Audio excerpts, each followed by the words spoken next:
Welcome to I2N Hub Honeysuckle. My name's Siobhan Curran.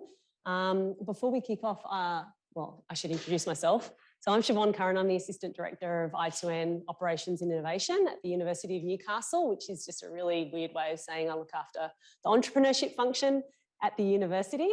And the cool thing about I2N is that we're actually open to people who are outside of the uni. You don't have to be a student or alumni or a staff member to participate within our program. So it's really great to see so many people here who we haven't seen before.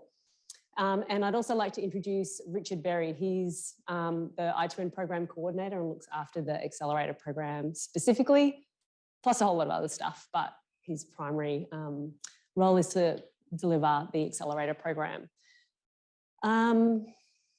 So with regards to how we're going to run the workshop agenda this evening, I just wanted to start off first by providing an acknowledgement of country. So we're on a Awabakal and Worimi land, and I'd like to pay my respects to the elders past, present and emerging, and acknowledge their ongoing connections to the lands and waters of Australia. It always was and always will be Aboriginal land. Tonight we're going to go through, or this afternoon, we're going to go through some content related specifically to understanding your customer. And these workshops are designed to be able to provide you information on really important sort of entrepreneurship fundamentals so that you can make the best application possible into the I2N Accelerator program. The workshops are designed to help you to address specific questions that we ask in the I2N Accelerator application. And we'll go through exactly the questions that this workshop helps you to answer a little later on. And so we're going to be introducing you to some new tools and frameworks. The value proposition canvas is the one that we're focusing on this evening, and we'll also focus on it again at next week's workshop as well. So we've got a few breaks scheduled. So if you do need a bio break, the men's toilets are actually in the fire stairwell. So you'll have to go down the stairs to use those. There's also an accessible toilet and female toilet just to the left of the elevator bank as well. And if you need to grab some water, there's a zip cold water tap over there as well. So with regards to kind of how we learn in the program, in all of the programs that we offer and all the workshops that we deliver here at I2N, it's really about making sure everyone's very comfortable at being able to ask the silly questions. You know, there's no such thing as a dumb question. We're assuming that you don't know anything about entrepreneurship fundamentals because despite what you think you might know, there's always something to learn about innovation and entrepreneurship, the fundamentals, the principles, the frameworks and the methods for being able to explore your customers, the problem and the solution and the business model that you're trying to wrap around it. And the best thing is that you all get to learn from each other as participants within workshops and programs that we run as well. So we can teach you the theory, but it's once you start applying it and it's sharing your learnings amongst the cohort that you really, really get a lot of value out of the workshops. So I'd encourage you, even if you've had experience with a successful business previously, whether it's a sort of low scale or hugely tech-enabled scalable startup idea in the past, try and leave your sort of preconceived notions about what you think success looks like at the door and realise that there's other people in the room that might not have ever done that before and that you're there to kind of help them, as well as be open to the fact that there is always so much more to learn. And really take, for those of you that have never, like you have trouble pronouncing the word entrepreneurship, like if this is really new to you and there's lots of startup jargon that gets, and sort of words that get bandied about, try not to be intimidated by them. Before you know it, you'll be using that kind of jargon as well. But that also, this is a process and the methodologies and frameworks that we provide to you and teach you about methodologies and frameworks that are delivered universally all around the world. These are sort of, there's no secret sauce here. This is taught at, business accelerator and incubators, universities, economic development entities all around the world. So please take a leap of faith in the process. It will feel a bit unnerving because we're asking you to kind of really get out of your comfort zone as we take you through these methodologies. So have a really curious and open mind, and also note that anything we talk about within this room is confidential. we're not expecting you to spill the secret sauce of what makes your product or service really special, particularly if it's related to intellectual property, but that you know that you can share as much or as little as you want, but the more that you share, the more you're probably going to get out of the program as well. And that this is a really safe space for learning. We don't want anyone to feel like that they're uncomfortable asking questions or sharing information. And if you've got any questions that you want to ask of either Richard or myself in the breaks or after the workshops, you're more than welcome to do that if it's not something you feel comfortable doing in the room. How does that sound? Everyone up for that? Great. So the workshop outcomes for tonight's workshop is really about how you address 2 of the specific questions in the Accelerator application. So regardless of whether or not you're actually thinking of making an application into the Accelerator, you're still more than welcome to participate in the IDs workshops over the next 5 to 6 weeks. It might be that you're at a very early stage of your idea. You're not quite sure if an accelerator is right for you. You're still going to get so much value out of these IDs workshops that if in the future you decide to make an application into our accelerator or somebody else's, you're going to be better equipped to be able to put in a solid application. So don't feel like there's any pressure on you to put in an application for the accelerator. But certainly, if you are, this workshop will definitely help you to articulate good responses to questions 20 and 26. It sounds like there's lots of questions, but they're all often like question, I think 1 to 20 is just first name, last name, email address. So there's not tons and tons of questions. It's actually a pretty straightforward application. And you can download the application fields as a Word document on our website as well. And I'd really encourage you to pre-fill all of those sections in the Word document in advance. I would also recommend the application also asks you to upload a video.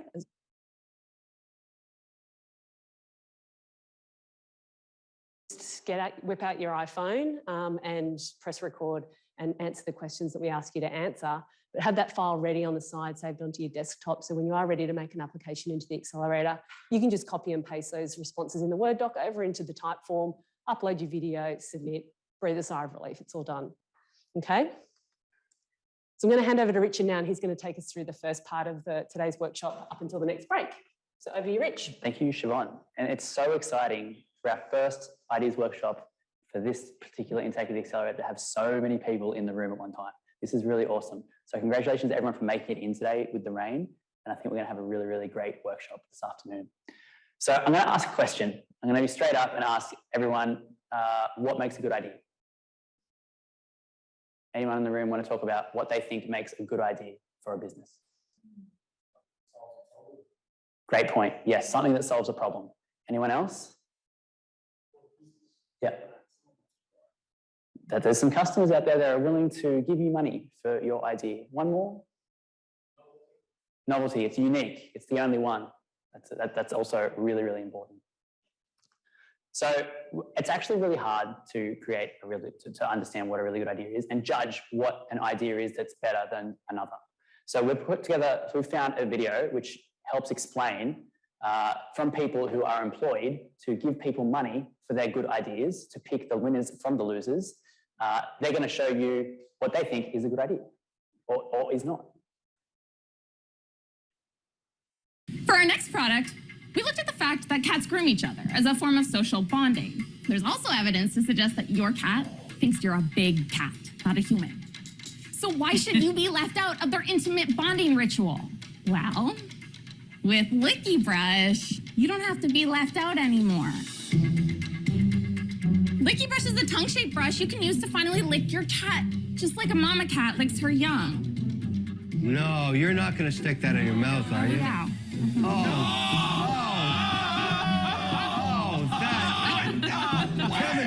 Kevin, demonstrate how it's done. Oh my God! Oh, You're joking. Oh, they're freaks. Oh, I'm not joking. You're joking. No, so who wants to join us on the quest to improve kitty lives around the world?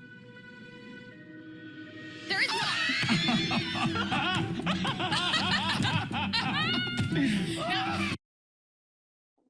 All right, we've just seen an example of an idea. Does anyone in the room want to take a leap and give us an answer on whether they think it's a good idea? Is it a good idea? Sorry? You buy one? Do you think it's a good idea? Maybe, I don't know, probably not. But I mean, that your cats? You cat people? It depends what you're using to quantify a good idea. That's on the it. basis of originality, yes. That's a great point. On the basis of customer value proposition, not so much. Maybe not. That's right. Anyone else? I think it's a good idea to put the ad for web hosting down in front of the book. I had no control over that. I'm sorry. There's ads on YouTube. They happen. It depends, I guess. Does the cat respond? Is there something there? Does the cat actually respond back? Is there any form of perceived action about I mean, they're claiming that cats think that we're big cats, and that's a ritual for them, for cats and other cats, and maybe there is some value. I don't know. I actually don't know. I'm just going off what they said in the video. Do they have B for operate correctly or no? Did they what? Sorry. Do they have B for operate correctly? Maybe that's like an added value bit for the cat to have a beard. Maybe. I'm willing to bet it's already on eBay. It could be. It looks cheap to make. Whether or not someone's satisfied long term, it doesn't matter. They bought it, they're probably not going to buy it. It's a one-off. Yeah. Yeah.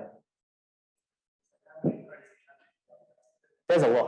Yeah, that's Do you think that- do you think people willing to pay $10 for that, $20 for that? A one-off. Yeah. And then never hit them again, whatever. And you've made your money. Yeah. Do you think that the judges on Shark Tank thought it was a good idea? No. Well, it turns out that it's a business. It's an idea that generates money, and 2022 cat people backed it to raise 52 grand on Kickstarter. And that you're right, you can find it online. It from the Licky Brush brand, sell it online. It's been selling for years. So it is, depending on what you're judging the idea on, potentially a good idea. It's profitable, it's a good idea. And these people, the sharks wanted nothing to do with it. They didn't think it was a very good idea at all.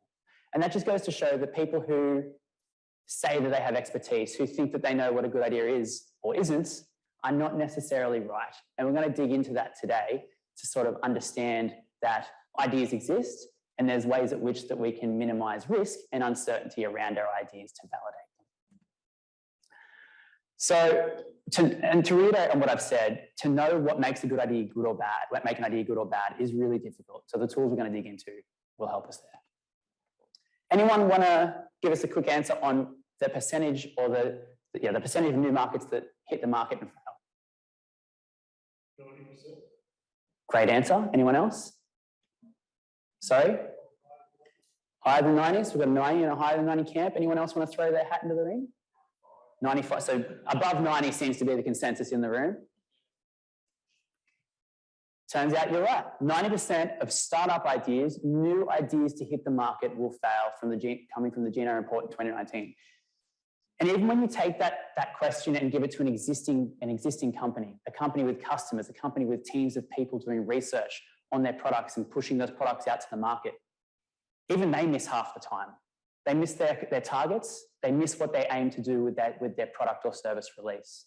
So the point we're trying to get across here is that ideas are hard, they fail all the time, and we're, again, trying to de-risk that scenario for all of us in the room.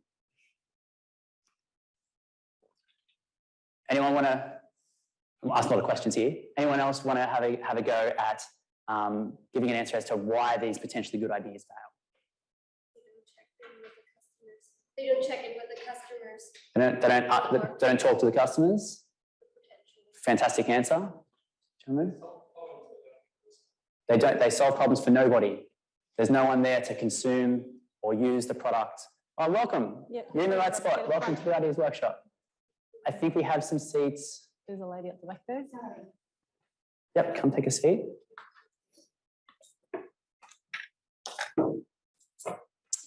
The lady at the back there has got her hand up. Yep. Because the designer or whatever, they failed to do a poll or look at where they want sort of community sector they're going to present their product To segment correctly and put it in front of the right people. Yep, that's a great answer.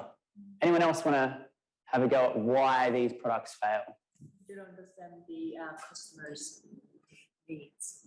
In just needs in general? Yep. They have no understanding of what the customer wants or needs. They're not articulating what their service or product is going to. They can't properly communicate their value proposition. Yep, definitely. Big issue. And customers don't know that they exist.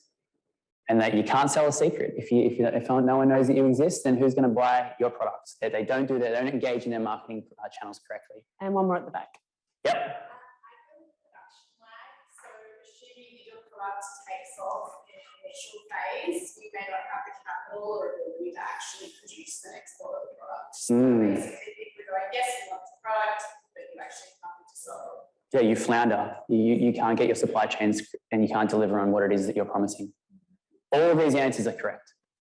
But it turns out the number one is building something that nobody actually wants to buy. You can fail to execute on your sales and marketing. You can get that wrong. You can miscommunicate your value proposition. You can spend too much money on something, some dynamic within your business. You can fail to ask for help. But the number one reason, by a pretty big amount in that pie chart, is that building something that nobody wants will ensure that you fail. So we are going to try and validate that our idea, because we all have ideas, that our idea actually resonates with a group of people. It solves a problem for people and they're willing to buy it. And on top of that, there's enough of them that they are willing to buy it that sustains a scalable business model for your idea. Then how on earth are we going to know if our idea is for exactly the reasons that we're going to go through today? So the key learning from all of this is that talking to your customers and stakeholders is a proven way to avoid failure. And I think someone in the room mentioned that you need to, Tanya, you mentioned that you need to talk to people. You need to get out, you need to leave the comfort of your office, be it in the building or in your home, and you need to go and have conversations. You need to have meaningful conversations that engage people and ask the right questions and pull out of them these nuggets of truth, these insights, to understand how it is that your solution can provide value and delight them at the same time. And where we all are today, we assume this, and we probably are, we're all on the left-hand side of the screen here. We're giving you we're sort of describing a linear path with a set of tools that you can follow, but that journey itself is far from linear. It's very non-linear. And where we are right now is at that validation point of the problem and customer. Does the customer actually have the problem that you believe your idea can solve? Do they actually feel pain points? Is there any way that you can improve the scenario that they find themselves in? On that left-hand side there, it's a very squiggly line because there is so much uncertainty there. There are so many things for you to assume, and there are so many things for you to get wrong, but there's also so many ways for you to understand what will make it right, what will actually affect and engage and impact the customer. From there, we move on to the proof of the solution, that it solves the problem, that it actually does what it says on the box. And we'll work through the left-hand side part and the next part through today's workshop and next week's workshop in part. And then further proofing your solution to solve the problem, you move on to proving the financial value. Is there a business model that can underpin your idea? And does that business model satisfy a larger group of enough customers to pay for your idea? And that's where your uncertainty begins to become less and less, and you begin to know more. And that's where the pre-accelerator and the accelerator program kick into gear and really turbocharge your progress from your idea to execution. And then further down the track, as the path becomes more clear, more stable, less fog of war, we find impact. And the way that you can find impact in your business, there's a multitude of ways to find that impact. So I think a good thing to understand is that your idea is just a really big set of assumptions which need to be validated by your market. You need to get out of the building and talk to these people. And if you can take that on, if you can internalize that and believe that there are a bunch of assumptions around your idea, then you are so much further ahead than many other people who think that they can just build it and they will come. And this illustrates it really beautifully. On the top, is it the x-axis? I'm sorry. The x-axis, consequences of incorrect assumption, and then y is uncertainty. If I'm getting the axis wrong, please tell me. Uncertainty. And as uncertainty increases, and as the consequences of incorrect assumptions increases, you get these things called critical assumptions. Now, critical assumptions are things that if they are true, if it's an assumption, and it's false, your entire idea, your business model, everything falls apart. So when you understand, when you can have a guess at what those critical assumptions are and validate them, and you validate them by talking to people, and you find out that it's not true, that's not bad. That's not a bad thing. It's not the end of the world. That just means that the person or the segment that that person represents is not actually your customer. It's not your market. So the beautiful thing about these is even when you disprove assumption, you disprove the hypothesis, you get to then rejig. You get to revisit. Come in. You get to revisit, pivot, and try and find a new segment, a new person, a new group of customers that your idea may actually help. And there are 3 types of assumptions that we'll work with. There's feasibility. Can it actually be built? Does the tech exist? Do the parts exist in the world for you to actually build it? Maybe the supply chains don't exist.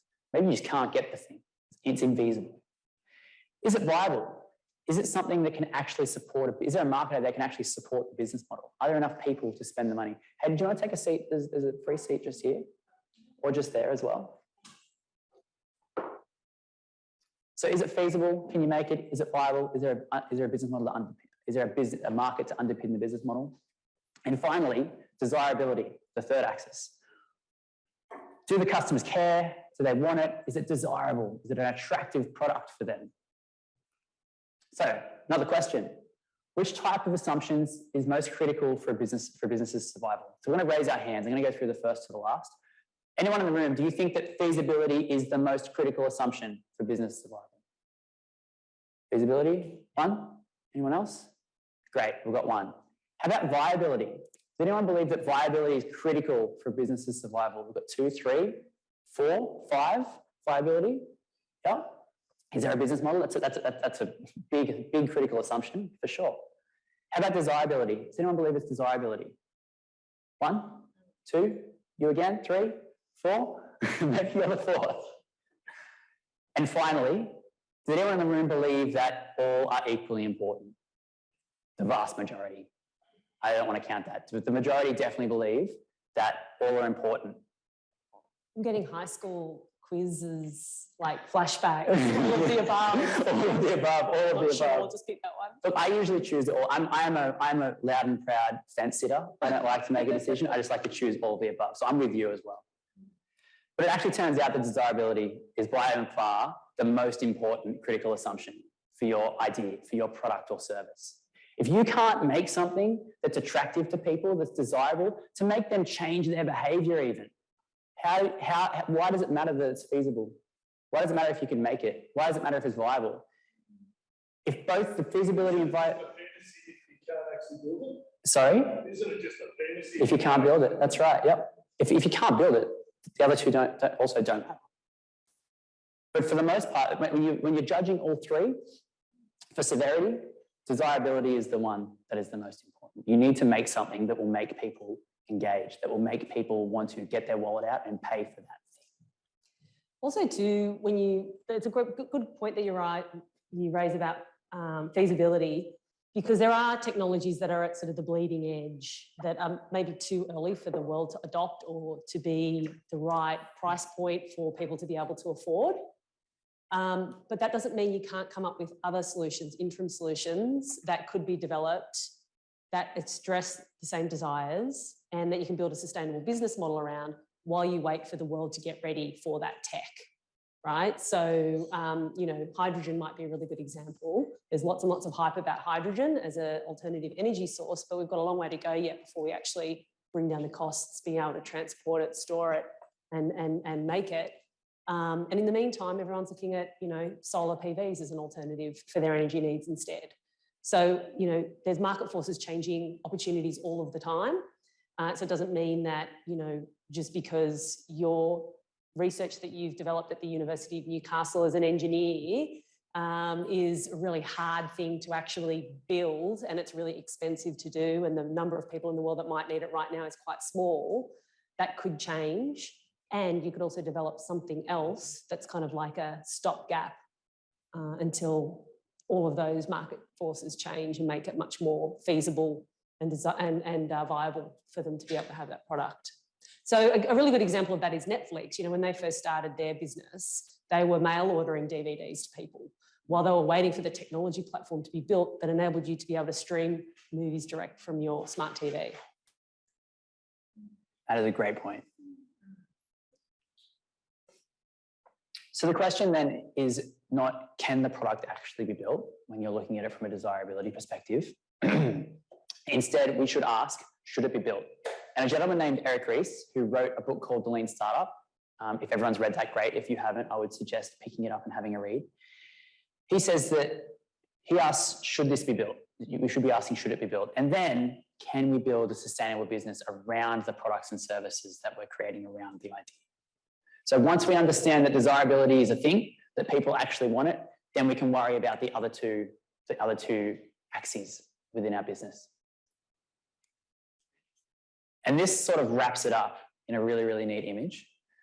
One of the major takeaways today is that there is so much uncertainty. Remember the squiggly line on the left-hand side? We are well and truly in there, and there is so much uncertainty there. So as the uncertainty is high, we want to spend as little money as possible on the validation of our idea, of the validation of our critical assumptions, of the research that we're doing around our business model.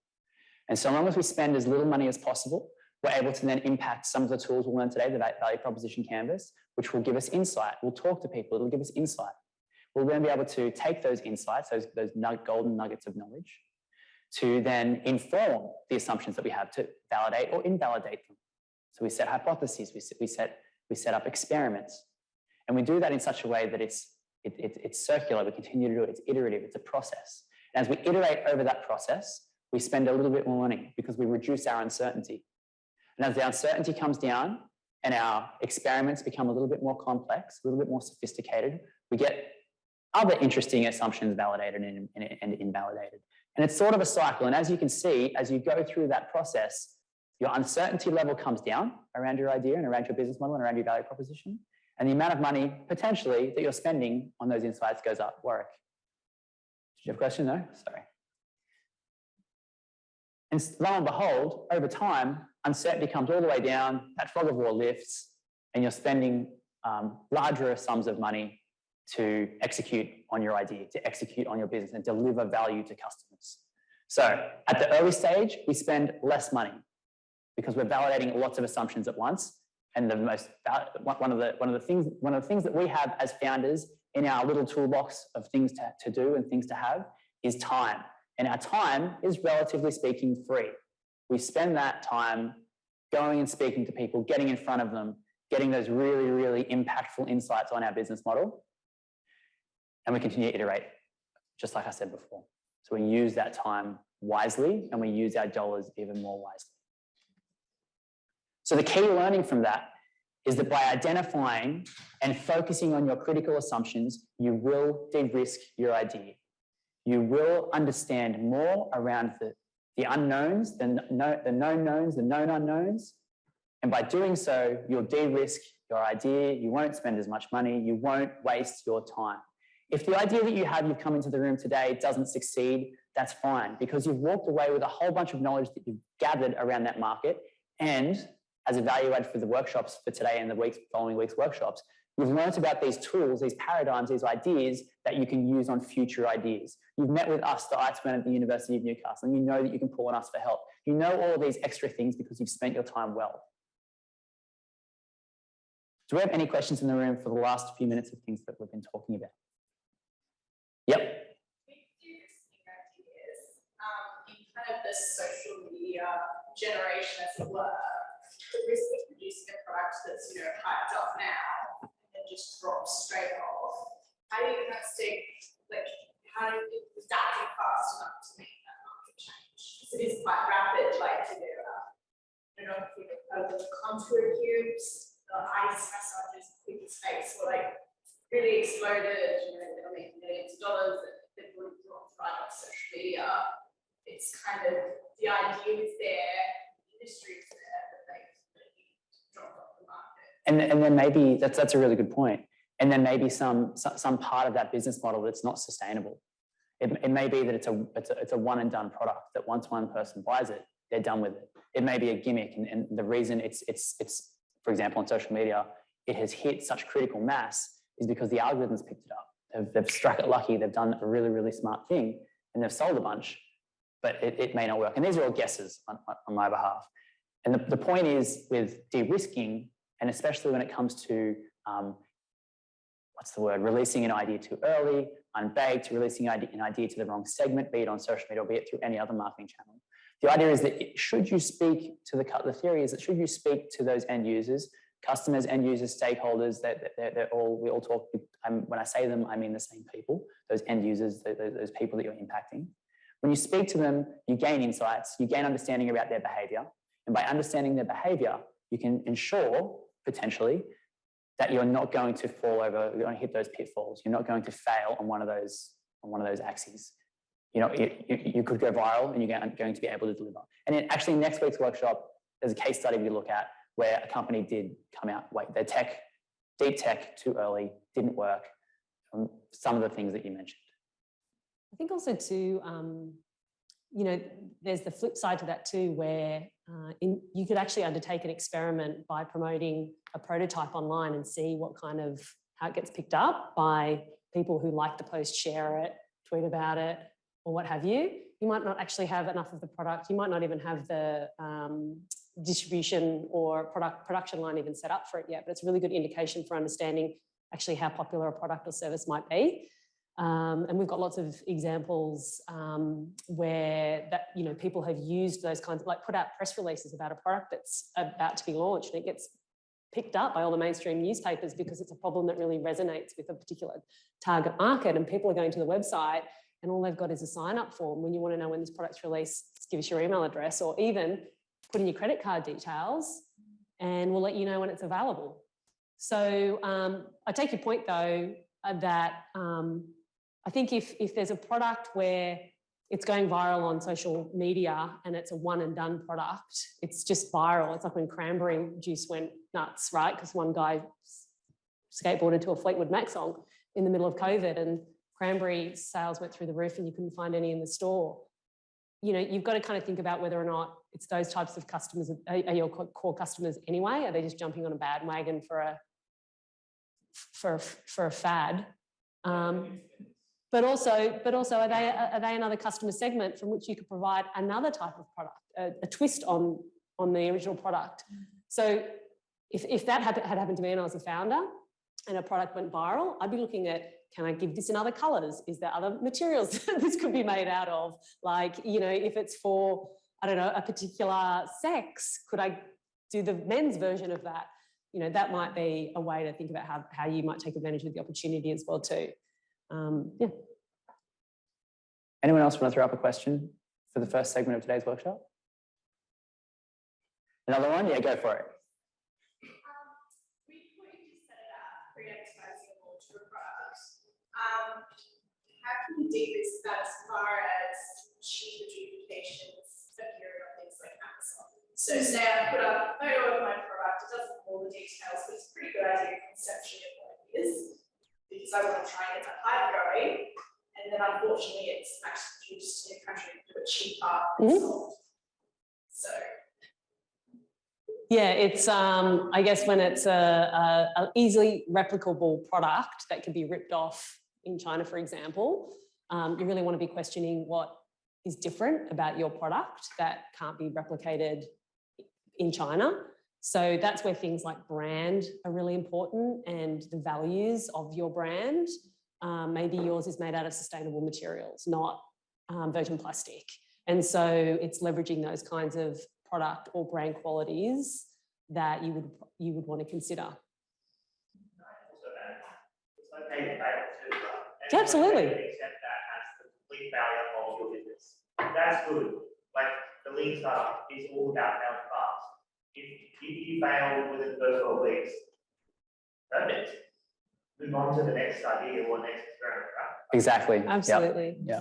And I think that's a really important thing to highlight, particularly when we talk about the squiggly line of the journey. Sometimes that line doesn't continue, it stops and you wait until you have another idea.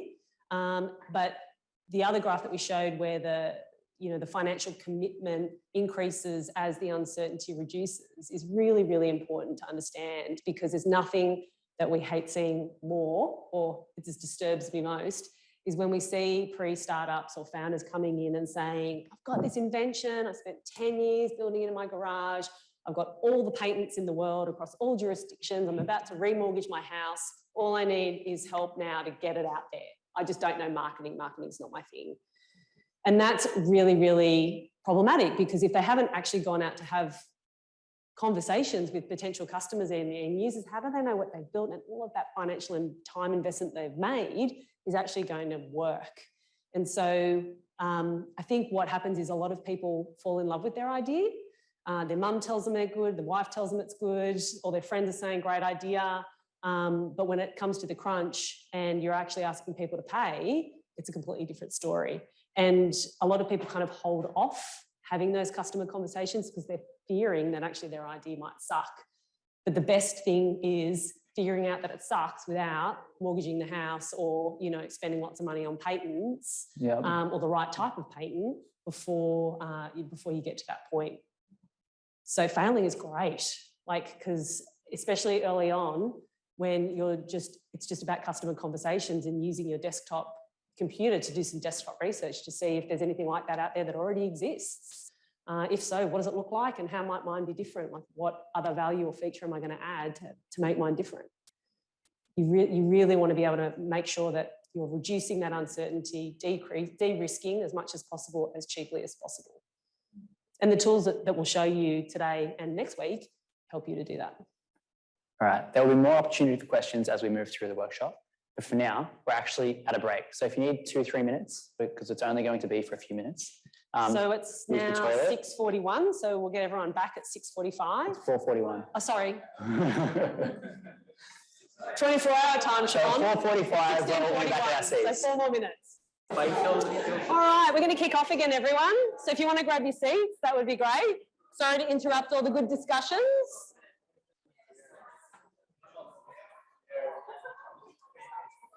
Okay. So we've determined that desirability is one of, or is the most important aspect of our assumptions that we need to validate. And there's a couple of helpful tools that we're going to introduce you to in these workshops. And one is the value proposition canvas, which you have a copy of in front of you. If you don't, just look around the room and see if you can't get a spare one from another table, but there should be enough for everybody. And the other one is the business model canvas. But the first tool, the value proposition canvas, is the first tool you want to really nut out, because it actually, the circle and the square actually form two sections of the business model canvas. But they form the sections that define the desirability of the problem that you're working on, the solution, and who it's actually for. So these tools help in a variety of different ways. One is it can really help you to understand and really beautifully articulate what it is you're actually trying to achieve. I don't know, like, it's really interesting to hear people when we first meet them, we say, hey, what are you working on? And I don't know, like 5 minutes later, they're still talking to me about it. And I'm kind of like, I just still don't quite know who this is for. You know, sometimes it's really easy. It's pretty straightforward. But if it's a complicated kind of new, innovative process, that can be real hard to kind of understand sometimes. So working with these tools can really help people to simplify and explain what the value is that they're creating and who they're creating it for. It also helps you to validate these critical assumptions that Richard was just talking about in the previous section of the workshop. It will also help you to work out whether or not your solution is the right type of solution for that problem and for the person who has the problem as well. It also helps reduce risk. So that's the number one key thing that we really want to be focusing on in the early stage of understanding if our idea is a good idea or not.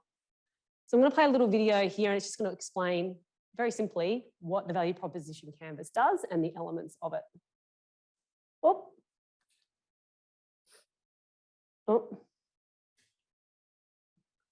Come back. Here we go. Every day, companies design products and services to improve their customers' lives. But 72% of new product and service innovations fail to deliver on expectations. This means that customers don't care about 7 out of 10 new products introduced to the market. It doesn't have to be this way. Just like you create value for your business with a business model canvas, there is in fact a tool to intentionally visualize, design, and test how you create value for customers. It's called the Value Proposition Canvas. The value proposition canvas is composed of two parts, the customer profile and the value map. With the customer profile, you describe the jobs your customers try to get done. Jobs can be functional, like getting from A to B, social, like impressing friends and colleagues, or emotional, like gaining peace of mind. You highlight your customers' pains, which annoy customers while trying to get a job done.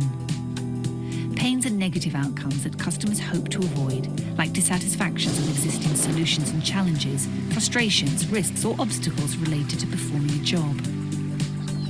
And you outline customer gains, which describe how customers measure the success of a job well done. Gains are positive outcomes that customers hope to achieve, like concrete results, benefits, and even aspirations.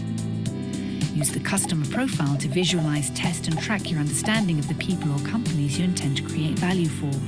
It's a map that becomes clearer the more you learn about your customers.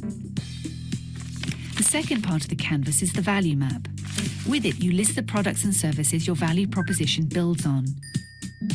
You describe in which way these products, services, and features are pain relievers, how they eliminate, reduce, or minimize pains customers care about, making their life easier. And you outline in which way they are gain creators, how they produce, increase, or maximize outcomes and benefits that your customers expect, desire, or would be surprised by. The value map makes explicit how your products and services relieve pains and create gains. Use it to design, test, and iterate your value proposition until you figure out what resonates with customers. You achieve fit by creating a clear connection between what matters to customers and how your products, services, and features ease pains and create gains.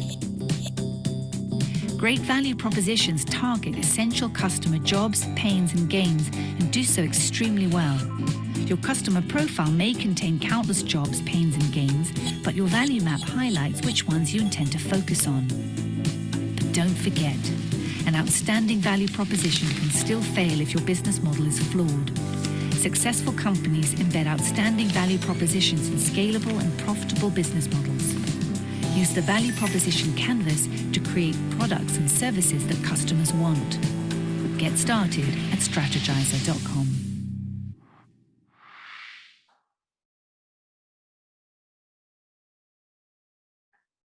Not a PC user.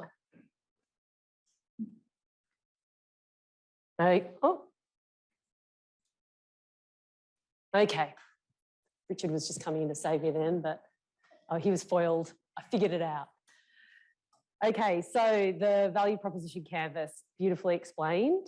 What we're going to focus on in tonight's workshop or this afternoon's workshop is this right side of the canvas. Have I got that right? Yes. So the circle. And this is really about focusing on who the customer is. So like in the video, just to reiterate again, this circle looks at what the jobs are that the customer has to do in the task that they're going about in their daily life. And then you can start to write down what it is those jobs are that they're trying to do. And then we look at the customer pains. So what are these bad outcomes, risks, or obstacles that are related to doing that job? So I'm going to explain this with a great video in a second, just to really bring it to life. And then we look at the customer gains, so the expected benefits that the customer is seeking, the surprise add-ons, the things that are a real delight. I've got a functional product that achieves me to do the job, but there's this like added extra value or benefit in using that particular product that is like, a bonus added extra. Now, this video by Clayton Christensen's a bit of a classic, and I highly encourage you to read a couple of Clayton's articles on Hunter Business Review, HBR, no, the Harvard Business Review. Very two different publications. Clayton Christensen actually passed away just recently, but he's an absolute, god when it comes to understanding and creating value, particularly in businesses.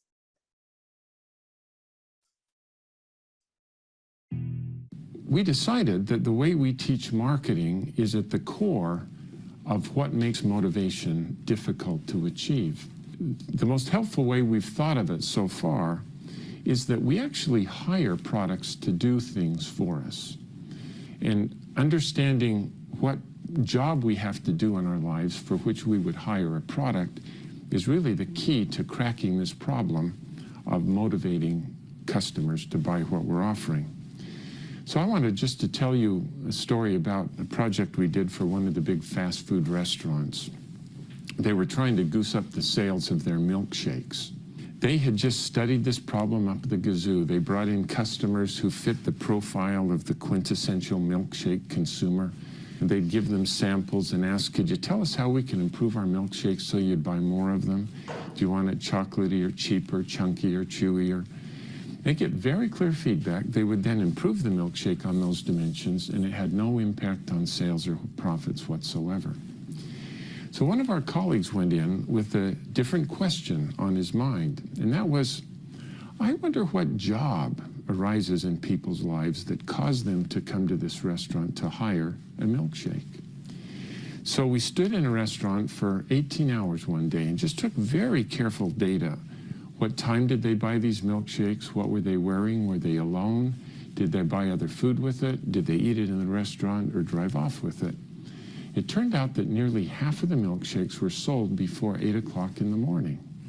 The people who bought them were always alone. It was the only thing they bought, and they all got in the car and drove off with it. So to figure out what job they were trying to hire it to do, we came back the next day and stood outside the restaurant so we could confront these folks as they left milkshake in hand. And in language that they could understand, we essentially asked, excuse me, please, but I got to sort this puzzle out.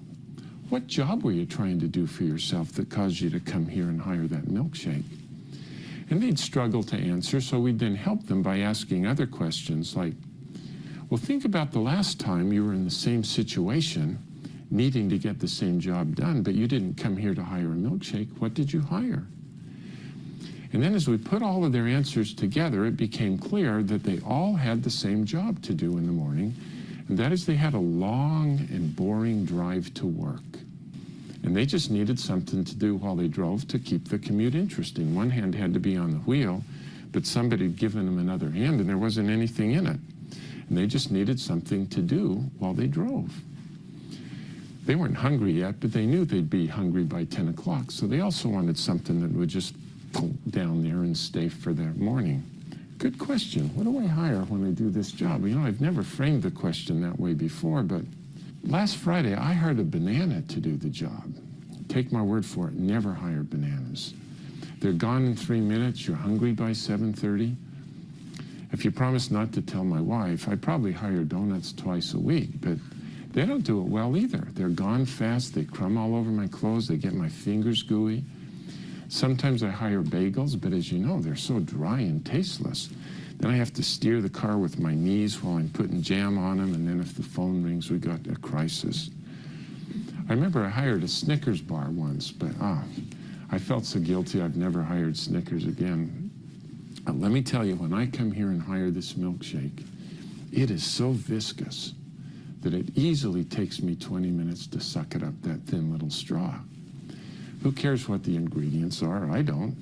All I know is I'm full all morning and it fits right here in my cup holder. Well, it turns out that the milkshake does the job better than any of the competitors, which in the customer's minds are not Burger King milkshakes, but it's bananas, donuts, bagels, Snickers bars, coffee, and so on. But I hope you can see how, if you understand the job, how to improve the product becomes just obvious.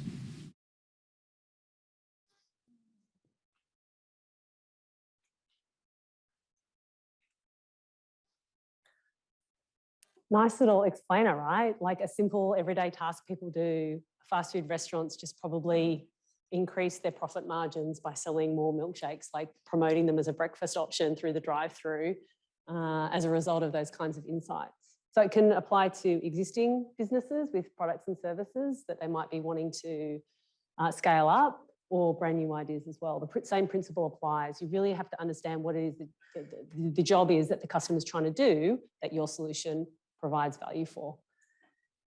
And it's really important to think about the types of jobs that people are trying to do.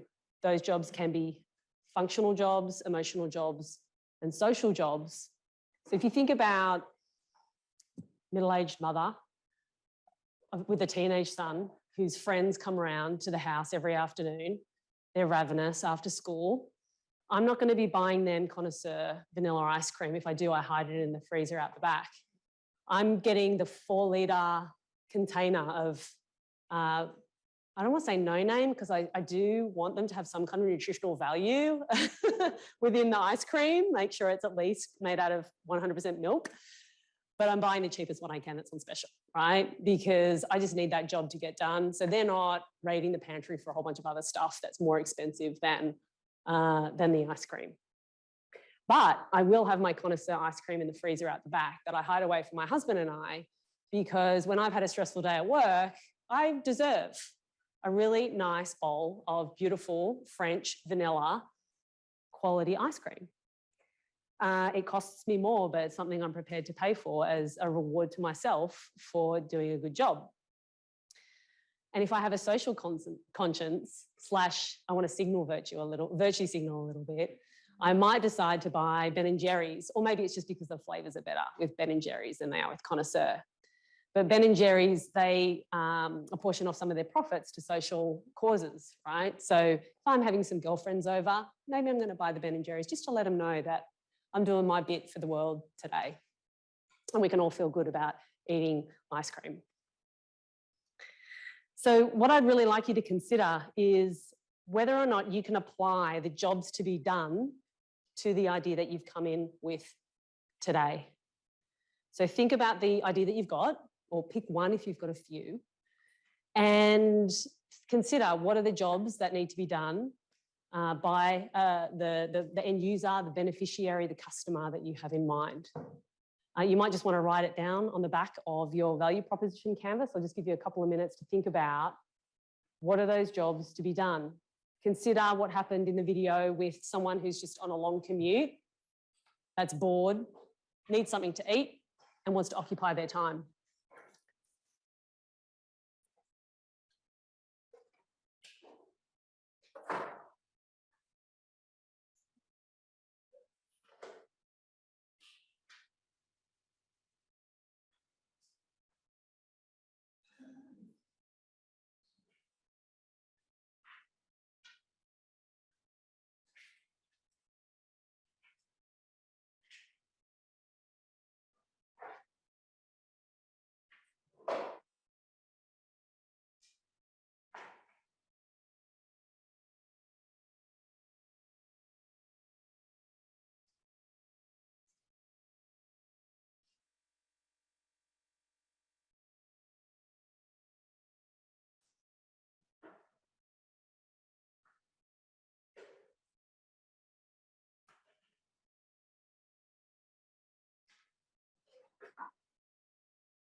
Just remember too, the functional jobs that might need to be done, the emotional jobs that might need to be done, or social jobs that might need to be done. So functional jobs are just getting it done, right? I just need something to fill my tummy by lunchtime.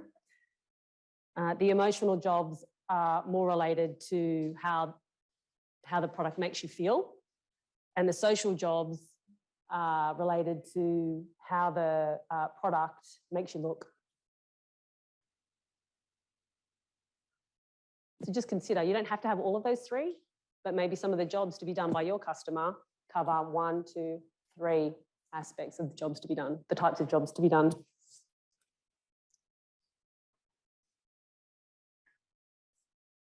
Yes. How it makes me feel, how it makes me look. What they need to do. Just what they need. Yep.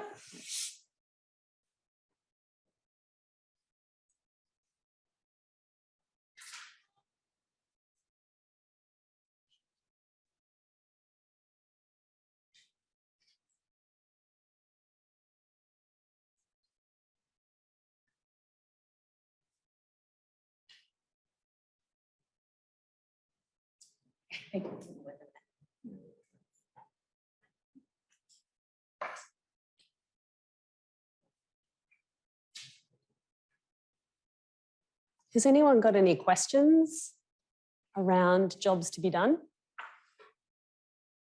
Is anyone struggling to come up with a job to be done for their idea? finding myself going into a regress where it's like, okay, why do they need to do that job? Okay, why do they need to do that? Why are they going further and further up? So where are we looking for? Like, do we want to get right to the root of it, or do we want to? You can. You can. So my recommendation would be think about the first step. What are they just trying to? What do you think they're trying to do? And then if you think back further, you can write that down as well, because these are all assumptions anyway. And what you're going to then be tasked with is going out and speaking to those potential end users, customers and beneficiaries, and asking them, what were you trying to do when you hired that alternative, or the way you go about doing that job? How do you currently do it? And why do you do it? And that will help you to validate some of these assumptions about what you think the jobs are that they're actually trying to do. Does that make sense? Yeah. So write it all down. I do the same thing, like you do it with fishbone diagrams. You continue to go back and you just get mixed up in your own head. But as Siobhan said, the second you talk to someone, they give you the answer. So you make the assumption, you set the hypothesis, you validate it, and then you've got the answer, hopefully if you've asked the right questions. So yes, you can sit there and get in your own head and continue to regress back, trying to find first principles, but you don't, you just have to figure out, make an educated guess at what they're trying to do and go out and validate it. And validate it. And it might be that in the customer conversations that you have with them, which we're covering next week, you'll actually be able to ascertain which job it is that the majority of them are actually trying to do. And that's the one that you're trying to develop the solution for. Yeah, it's not really a problem. It's more just, if you go further up that chain, you can come back down and branch out in a different direction. So going back to that milkshake example, they're having breakfast, right? Okay, why are they having breakfast? To nourish themselves. How else could you nourish yourself aside from eating breakfast? Or you could have some supplement. So it just depends on where you want to go with it. Like, go down a different tangent. And that's the whole idea of throwing down your assumptions, because you might find that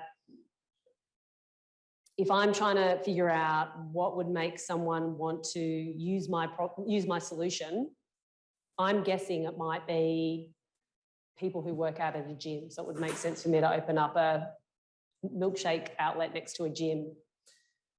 But if I have conversations with other stakeholders who drink milkshakes, why do they drink them? Where do they drink them? What are they trying to do? And is the opportunity actually somewhere else completely different?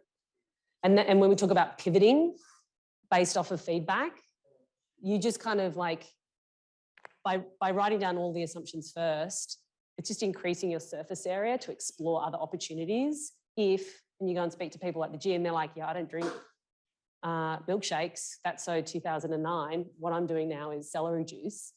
And you kind of think, all right, maybe this isn't for me, and I need to be exploring other potential customers instead. Does that make sense? Yeah. Yeah. I mean, also too, don't think about it too much. I mean, you only need to start off with one assumption and go out and have a customer conversation. And that customer conversation is going to bring in new insights in any way that are going to influence other assumptions that you'll end up writing down too. Yeah. It's that squiggly process, right, at the start. Oh, I think we can move on a break. Don't think we need another break. So if we think about a case study, when we're talking about those types of jobs to be done, I love, think about soap. So like for how many years, decades, centuries, we had bars of soap. I grew up with bars of soap in the household. And then some clever marketer decided to come up with a new solution, which was liquid soap. And that was solving a problem for a different reason. And we'll explore that in a second. And then if we think also to like flip the ice cream idea into soap, if I want to impress my friends or guests to my house, maybe I'm going to buy some fancy Aesop soap because it's 100% organic botanicals. It's made in Australia. It's got a great name and beautiful label. And all the architectural magazines feature Aesop soap in their bathroom and kitchen. The problem with soap is, the bar of soap, is that I've actually never used a bar of soap that's ever gotten that small myself. I've usually thrown them out before they get to that point, because they're usually all dry and gross and crackly, or the kids have like squeezed them while they're soft, and so they just don't feel nice to use anymore. Sorry? Yeah, so I need to be more socially conscious and environmentally aware. I just don't have that in me, for soap at least anyway. And because one of the reasons is the other side, the other image. Sometimes that happens too, and yuck, gross. I don't want to be dealing with that either. But if you think about the customer profile of a family, what type of soap do you think that they might be most interested in buying and using? So if I go back to these ones. Cheap and not messy. Bar soap, do you reckon? Yeah. The Palmolive Pump Pack 2 litre on special. Yep, that's what I buy. That's not me as my customer profile, though. I don't quite look like that, I don't think. So we think about the customer jobs for soap with that family in mind. They basically have a job where they have to have soap in the bathroom, because people need to wash their hands and get themselves clean, especially if you've got young boys, and you want to be able to wash your hands before dinner. The problem with a bar of soap is that the bar of soap gets gross. It can dry the skin if you've got eczema or something like that. Bar of soap's sometimes not great unless you go for the goat milk soap or the Dove soap. And sometimes it can run out, or it just loses its form, its function, and you just want to toss it out. And so you just get a new bar of soap. So what we're looking for is something that smells nice, lasts a long time, is affordable. And that's where the big Palmolive 2 litre on special pump pack really works for us. It's doing all the things that we want it to do. It's letting us have soap in the bathroom. It's allowing us to wash our hands and bodies. The bar soap's no longer an option anymore.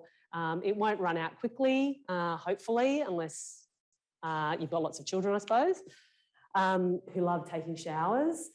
And, you know, it's affordable. It's lasting a long time. And it smells really nice. I think it's also important to reiterate that none of us in the room are that family, and none of us in the room know the decisions that they make around their soap buying process. But we're making guesses at what it is that they're doing. And that's all about this afternoon session. We're making guesses about what the jobs they're trying to do are, what the pains associated with the job are, and what the gains associated with the job are. At the end of the day, do you have to make a decision at which process is actually, because in reality, both of those solutions, by 1 and by 2, work for particular jobs. Yes. So it depends, you know, whether your priority is to be able to service a really large market with a kind of vanilla product that serves the needs of most people, or whether or not you're looking to service a more targeted market where you might be increasing the cost of the unit that you're selling because you're providing other types of value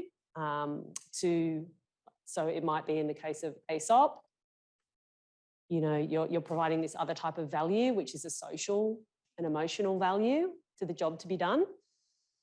So the point is that you really want to, depending on what your solution is, like the idea that you've got, you now need to figure out, well, yeah, which target market am I going for? Am I going for families? Am I going for tradies? Am I going for older people who've been using bar of soap forever and they don't have internet, so they're not likely to go and buy ASOP anytime soon? You know what I mean? Like, it's just not in their realm of thinking, understanding, or caring about.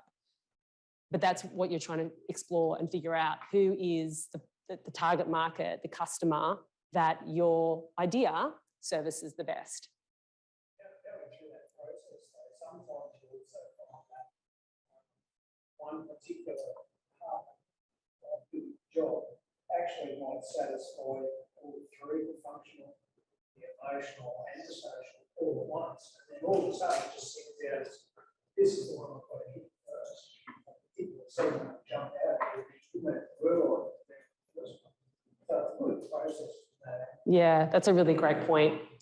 You know, like we said, everything you're throwing up on your value prop canvas is an assumption. And it's not until you start going out and speaking to people about it will you start gathering insights that open up a whole range of other possibilities. We don't know what we don't know. We only have our own lived experience. It's not until you start speaking with other people. I've had my sister over at my house on the weekend, and the way she uses Sonos for Spotify is completely different to the way I'm like, wow, could you do that? Like, and she's like, well, how do you do it? And so we're all learning from each other all the time. And that's where customer discovery is just so brilliant, because you'll think this is the best idea ever. This is who it's for. This is what it's going to do. They're going to buy. But undertaking customer discovery helps you to explore a whole range of other possibilities that you hadn't considered that might provide even more value for your solution as well. So a really interesting example of a product that's providing emotional and social jobs to be done is Thank You. And we're just going to play a little video clip that's going to explain their sort of value proposition with that job to be done, the social and emotional job to be done.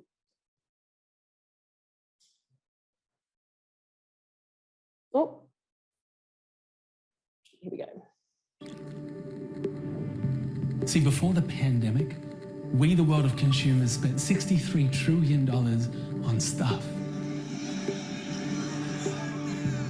And in that same world, 736 million people were living in extreme poverty. One world, two extremes. It just doesn't feel right. And then the pandemic hit, and things went from bad to worse. The lockdown's pushing millions of people into the brink of starvation. The healthcare system is already overwhelmed. And the strangest part of it all is while the world's been in turmoil, some people got really rich. And we know that because, well, we're one of them. See, when the pandemic started, consumers kept consuming, and we made over $10 million profit. Our secret? We sold hand sanitizer and hand wash. It was like a gold rush. I mean, everyone who could got in on it. But with the best of stories, there's always a twist. And this story is no different. Because we are Thank You. And we exist to bridge the gap between our world's two extremes. This isn't about making shareholders rich. We're a social enterprise, so the whole reason we make money is to get it to the parts of the world that need it most. Our focus is the end of extreme poverty. Now, this movement started in Australia. We have over 50 products, and it's because people first used their voice. Like when the two big supermarkets said no to us for years. Then people petitioned. They sung, danced, rapped, uploaded videos. 2 helicopter pilots even flew their helicopters for half an hour around the head offices for free. Both of them said yes. And then consumers used their choice. And together we raised over $17 million for the true heroes in this story. Our partners working on the front line, serving the world's poor on their journey out of extreme poverty. But imagine for a moment that Thank You didn't just exist in Australia and New Zealand, 2 of the smallest countries on the planet. Imagine if it existed in your country, and for that matter, every other country too. Well, that wouldn't have been 10 million we just made in a few months. It'd be literally hundreds of millions of our collective consumer dollar. And so we had an idea. A local movement started this. But could a global movement take this idea to the world? Now, it's a nice idea, but to do it, we'd be going up against the biggest product companies on the planet.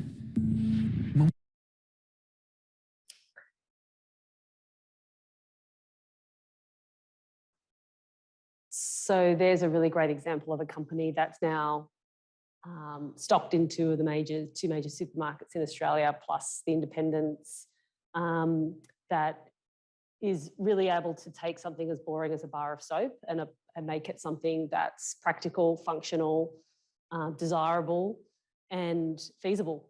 They're able to build a business model around it that sustains the company and creates value for the business owners and provides jobs, but also creates value back into the world as well. The sort of basic principles of social enterprises. So a really interesting business model to explore. But if you think about how those jobs to be done, or that you use the customer profile of someone who might be considering buying Thank You soap, they're looking at those emotional and social jobs. You know, they want to feel clean, they want attractive packaging. It's not as fancy as Aesop, but it's very, very similar. I've seen a lot of people swapping out the bottles. And they want to feel, positive about contributing to society. And then on a social level, they're looking to be represented as a socially responsible consumer. They want to rally around a cause, and they want to be recognised as someone who cares about other people in the world. And these are really, really, like if you asked someone, would you buy this soap if we donated money, they're always going to say yes. And I think it's really important to consider how, you know, these kind of emotional and social jobs as value adds in the product and service that you're trying to deliver on. So it might not necessarily be that you're going to give a portion of funding, you know, to a non-for-profit charity or something like that. But there are other types of emotional and social jobs that, outside of the functional, you can provide that sort of subliminal feel-good aspect to purchasing the product.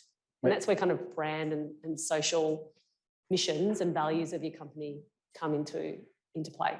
We have a question over here. It was more an observation, and it's exactly what you mentioned, that there's other social or emotional jobs that are more relevant for other type of customers. For example, for me, like I didn't have any idea that thank you donates, but on the 4 products that you presented, I didn't see any of them that they were sustainable. So the packaging goes to that, except for the first one that is less use of plastic. The other ones are sustainable at all. And for me, like as a customer in my household, what I try to do is, like I love the ease of presenting it, it's aesthetic and it's really good for like taking pictures. You want to put it like, you know, it's trendy on social media. Yep. But for me, it's more important to contribute to the environment. So that's what I still use, like bar soap. It's called EcoStore.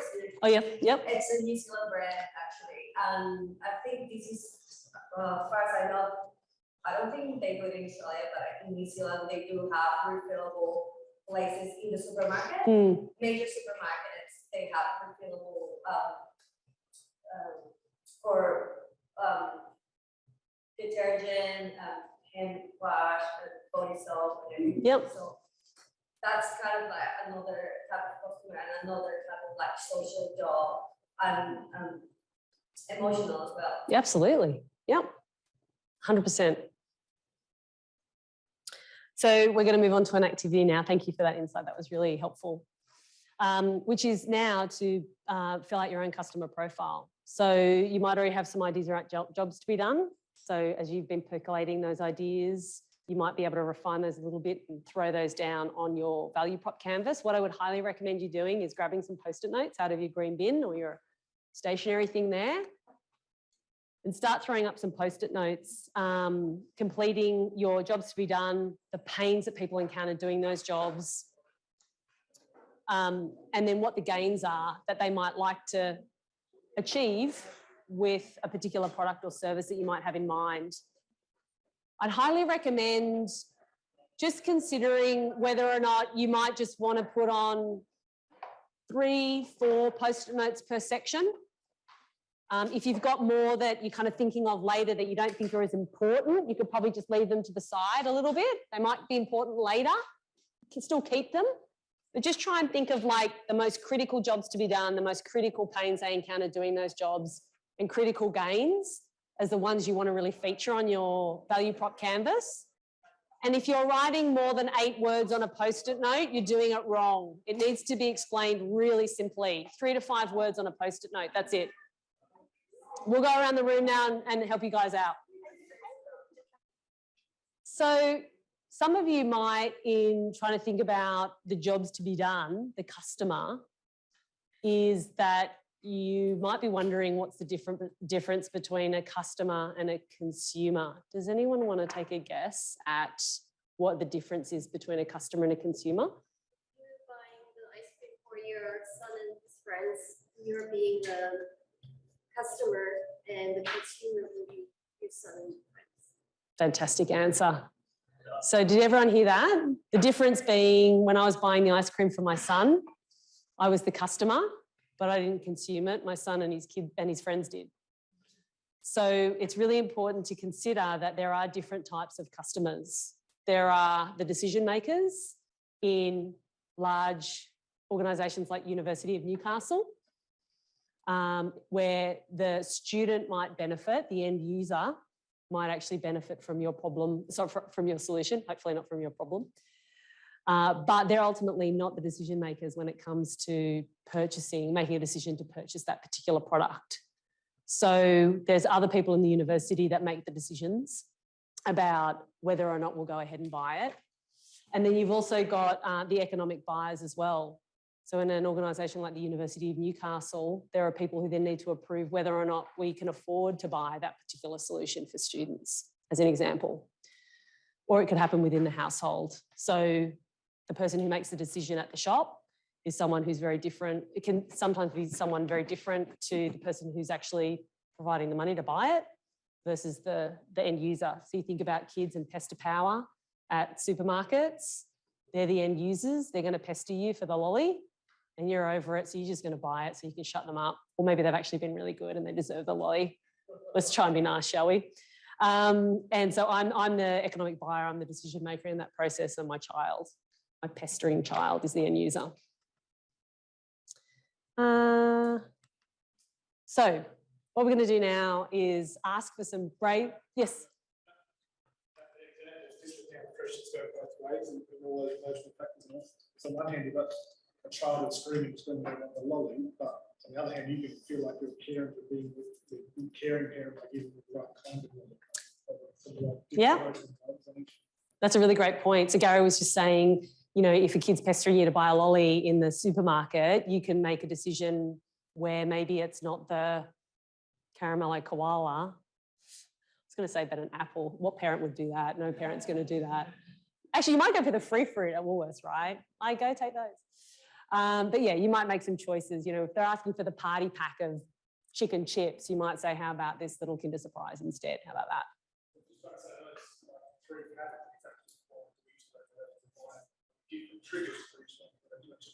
Yes, absolutely. Yeah. So consider with your value prop canvas that you might have different customer profiles based off of different decision makers in the, different customer profiles. So decision makers, financial backers, other people who pay for it, and then the actual end users as well. So you might need to consider value proposition canvases for each one of those customer segments as well. Does that make sense?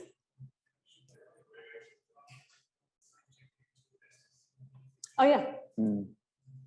Yep. So they'll be your financial backers.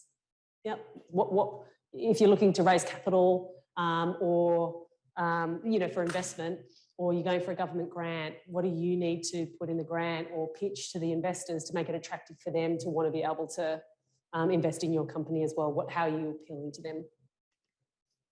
So I'm going to ask for some brave souls to step out of their comfort zone and maybe share a playback of their customer side of their value proposition canvas. So the customer that they're focused on, what is the job it is that they're actually trying to do? What are the pains they encounter doing that job? And what are the gains that they might achieve as well? Does anyone want to volunteer? I've got a copy of the Lean Startup book by Eric Ries for the first person to put their hand up. Yes. Stand up, please. What was your name? Catherine. Thank you, Catherine. Round of applause for Catherine.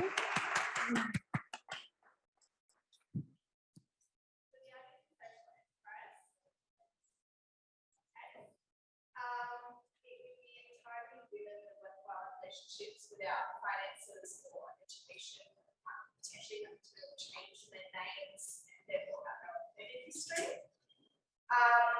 It's a cafe environment that would partner with training organisations to require their Cert 3 and things like that, as well as the potential, thank you, as well as the potential for accessing other learning opportunities in an environment that actually supports them doing that and works around things like, you know, the school day, because obviously looking after children can be quite difficult as well. And the gains for these women would be supportive environment, community, access to training opportunities, access to services, and increased self-esteem, which will decrease their risk of returning to a cycle of violence. Fantastic, well done.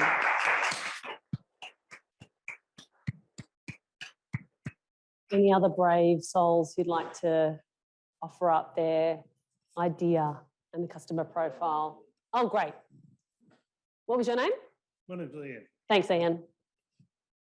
Following on from Catherine's idea, basically, my business customer is effectively a business in any way, shape, or form.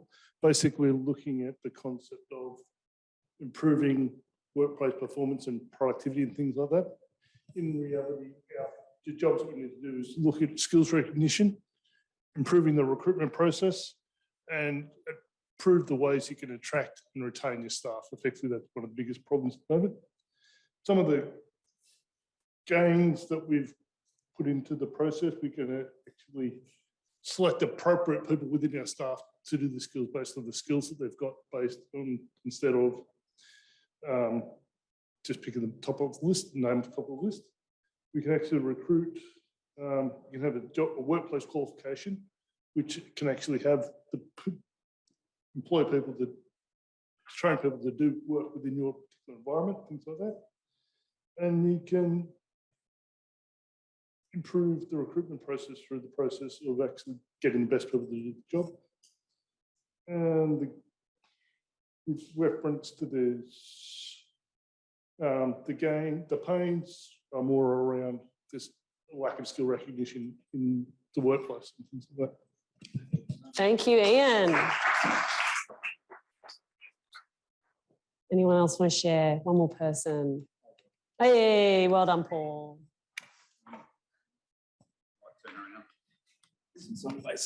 Yeah, go for it.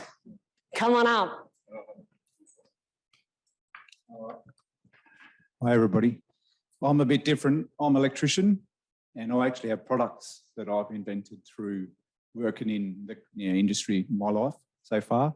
Two of them are cable trolleys that actually save manual handling for people. Consolidate the cabling. It's still done on site very primitively these days. My trolley takes it away from a two-person job to a one-person job. Easy to transport, so you have manual handling, time saving. You also have OH&S issues that you eliminate. Being an apprentice when I was young, carrying cable drums, we'd have a long pole with all the drums on, and a tall person and a short person, because the apprentice is with the tradesperson. And the apprentice got all the cable weight down to his side and pinched his fingers carrying it on the pole. All that disappears with my little trolley that I have. I suppose I will go through the things. So that the gains were transporting the cable drums. Do you want to start with the customer jobs first? So moving lots of cables around, is that? Yeah. Yep. So on a big building site, the ones that you see down the road down there, generally the people have a store where all the materials is delivered, and as the processes get performed on site, the materials gets carried up to wherever they're using them. My cable drum saves, or trolley saves. I'm going to stop you there. Yeah. So that's the job, is that you need to get the materials to other parts of the site. What are the pains in doing that job? It's performed manually. Mm-hmm. So two people will carry these 7-8 drums up the site, maybe have 2 or 3 trips, whereas my trolley will turn it into one person and one trip. Okay, so the gains there are saving time, yes, making it more efficient and safer. Okay, great, excellent, well done. That's perfect, no, that's great. You already got the pitch ready. Yeah, I know you do. Excellent. All right, well, thank you for volunteering and sharing your idea. It's super interesting, isn't it, to hear what people are working on, their lived experience and the types of problems they're trying to solve for and the people they're trying to solve for as the people they're trying to serve in solving that particular problem. There's great ideas everywhere, right? So thank you for that. So the key learning in looking at the customer side of the value proposition canvas is you really need to gain a really deep understanding of your customer, or those customer profiles, you know, the financial customer, the end user and the person who makes the decision. And by doing so, you're going to be able to identify new opportunities that you might not have considered before in order to be able to get create the most value for that particular problem you're looking to solve for. Does anyone have any questions about what we've talked about today in terms of jobs to be done, pains, gains, understanding the customer profile, thinking about the fact that everything we're writing down about those aspects of the customer are all assumptions, right? In some cases, they might be an educated guess. Maybe we've got some lived experience as an electrician on the job. We know what a pain in the bum that is.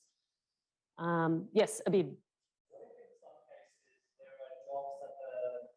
Customer or consumer doesn't even know about. That's a really great question to ask. If you think about Apple, a lot of consumers didn't realize that they needed a phone that had apps on it that was going to connect them to a whole bunch of other things. They just wanted to make phone calls, right?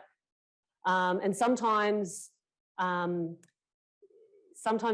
there's actually a really great quote, and it's attributed to Henry Ford. I don't know if it's actually true or not, but he states that if someone said what they wanted when he was developing the car is faster horses, they would never have said a car because they couldn't imagine that a car is even a thing that exists that gets you from A to B.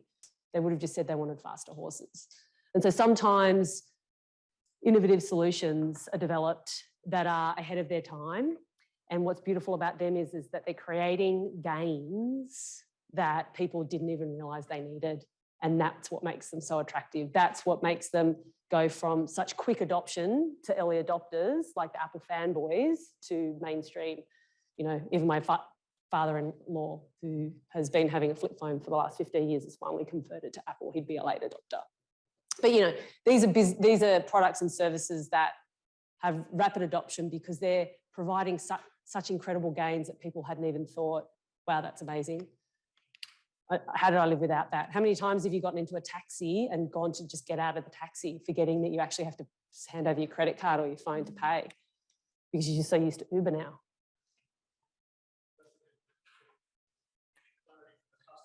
Problem is versus the customer that they think the solution should be. So always ask the customer what the problem is, not what they think it should be. That's such a great point, Gary. Like, it's so easy to fall in love with your idea, your solution. And we'll talk next week about how you actually have customer conversations where you're not biasing them by presenting the solution. Because right now, everything you have is an assumption, including the solution. It doesn't matter if you use it or a friend uses it. What you're trying to work out is the solution that I've got in mind, is it the right solution for the right people? Is the problem that I'm trying to solve for the right problem? And that's what you need to sort out first. You need to figure out who the customer is first that's trying to solve or do the job and solve the pains that they have around that job. So by talking to them about your potential solution in advance, we'll explain it in next week and the week after, how it's a really fraught way of doing customer discovery. But we'll explain that process and how to do it properly. Any questions? There was something like an I2N or Uber or what have you. They didn't go out and talk with customers and do it, but they did that. Yeah, absolutely. Well, they would have definitely done experiments. Yeah. When you read about the iPhone, it's sort of like Steve Jobs saying, I know what's right. Well, I think, so no, they would have definitely, well, I'll challenge you to consider that, because the Shuffle was a prototype of what eventually became the iPod. So the iPod and the Shuffle became the prototype version. So it's like when you prototype something, I mean, it was a beautiful prototype. They obviously spent a lot of money on R&D, but they had a very good understanding of the problem that they were trying to solve, which was, how do you take music that's in disc format and takes up a lot of space and make it digitally available so I can have music in the palm of my hand, right? And then it's like, okay, we've got that product that did really well. Now, what other features might we add that makes, creates value for our customers? What if we turn that product into a phone as well? So they're constantly, yes, absolutely. The guys that work there, I Oh, you bet. That's sort of like, that's sort of like testing your own product. It's sort of like, Testing the idea on the phone device that people that have a computer required and tested it first. And they said, yeah, that's what they solve. It worked out the device in the pocket of the truck, which was how to make that device in the truck. So solve the device in the pocket first. Work out how to manage that. I think that was just an improvement over what. Yeah, there was also the BlackBerry palm.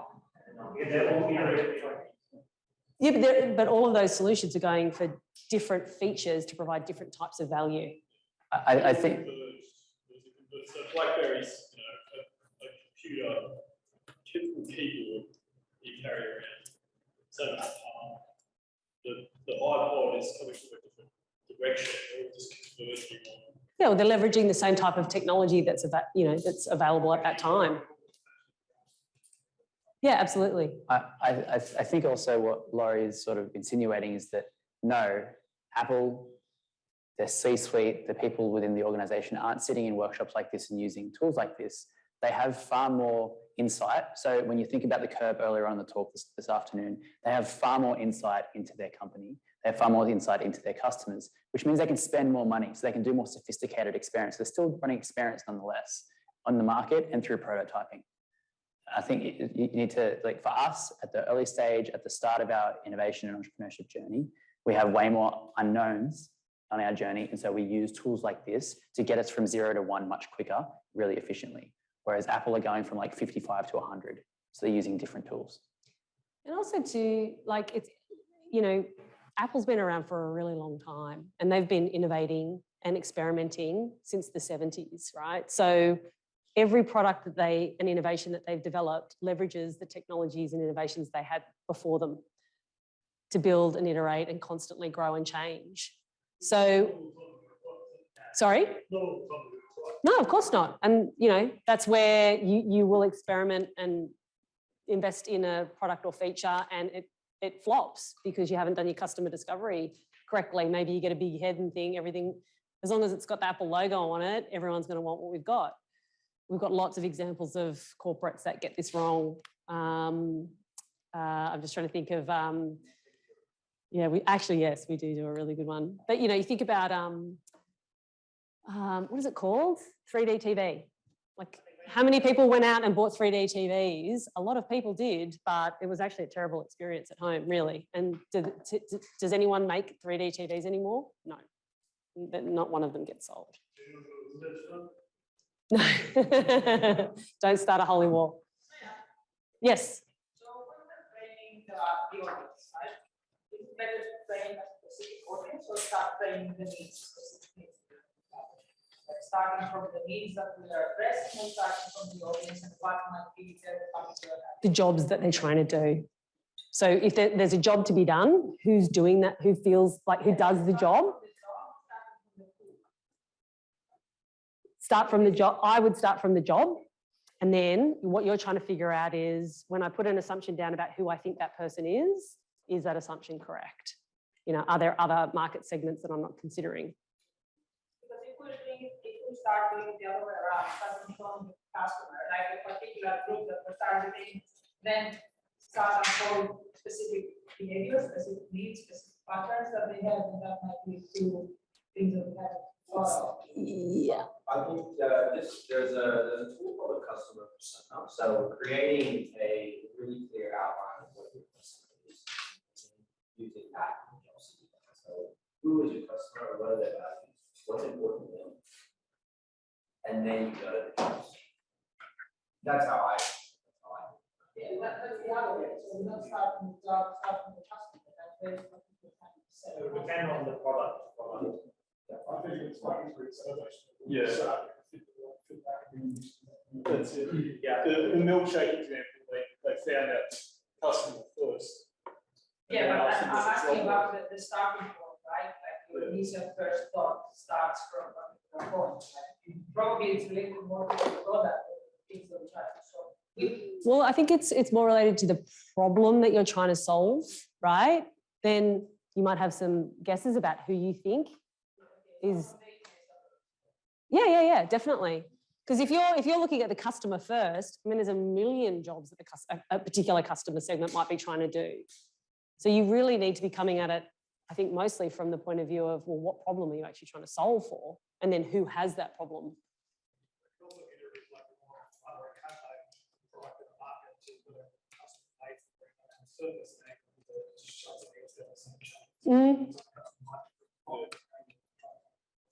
Or even just repositioning back to the milkshake thing.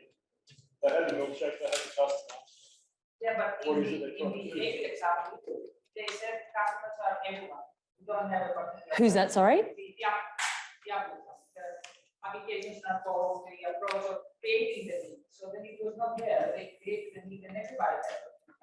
So it started the other way around. They said this is the thing we want to do and we want customers to be everyone. Yeah, Apple was founded, it was for a very tiny amount of people. And it wasn't even a valid business model because Steve Jobs, he wasn't about creating something everyone wanted. He was about creating the best. And he was fine with that not being for everyone. It's only over like 30 to 40 years that Apple has now become a ubiquitous brand. Back in the day in the 70s, when computers were just hobbyists, you know, they went after a tiny segment. It's just today when they have been around, that brand permeation is huge, and they make devices that everyone needs today, like smartphones and computers. Like they still target that sort of creative designer, want the sort of luxury thing, but that has come with time. And you know, there's all different factors. Like computers now are ubiquitous, phones are ubiquitous back in their ways. So I think they're probably focusing some of those more social and emotional functions as opposed to the yeah.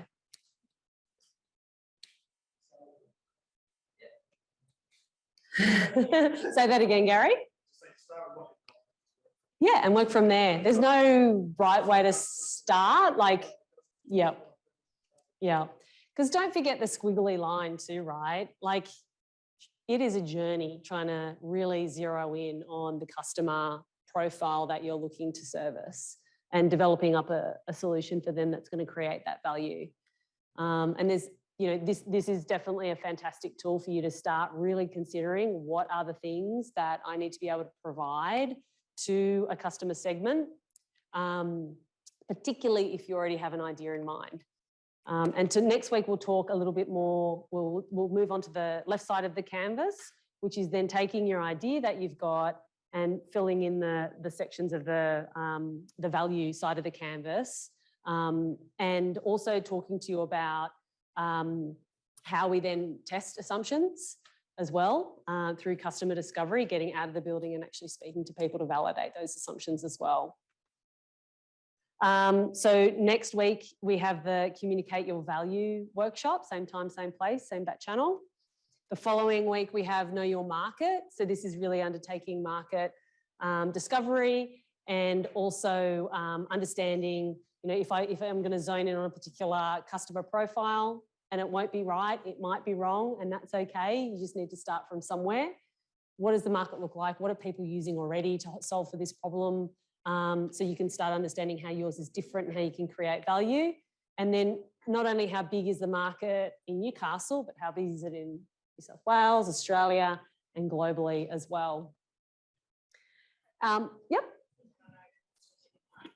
Yep. So the pre-accelerator is where we teach you how to undertake really lo-fi, cheap experiments to validate business ideas without having to spend lots of money. That might come later. But remember that graph that we showed you earlier, the more you're certain about what it is you're trying to solve for and who you're solving it for and what the solution is, the more you can start to afford to spend, because as you're de-risking all of the assumptions that you've got, hopefully you're getting to a point too where you're demonstrating some experiments and some traction in the market. that allows you to generate some revenue or provide a compelling business case that's attractive to investors, or maybe you're going to throw it up on or get a government grant or throw it up on a crowd funding website, for example, that you can then start to do more of those kinds of expensive customer discovery undertakings. But my advice at this early stage is don't spend thousands of dollars on reports. There's a lot you can find on the internet and through other mechanisms. We're going to have a break for Easter around whenever that is. The 7th is Good Friday, so whatever that following week is, we'll have a break. And then come back with an Ask Me Anything panel with some experienced entrepreneurs and telling their story about how they managed to find a co-founder. It's one of the biggest challenges I know early entrepreneurs face is I've got the idea and I live that problem every day. I just need someone to help me build the solution, or vice versa. I've got the technical expertise, but I don't have a problem to solve. So finding the co-founder workshop will take place on the 18th of April. We'll send through a follow-up email with a link to today's recording of this workshop. And you'll also receive a link to the other workshops if you haven't already registered for those. That's it from me. Thank you so much. I'm hanging around for a little bit longer if you want to ask me any questions.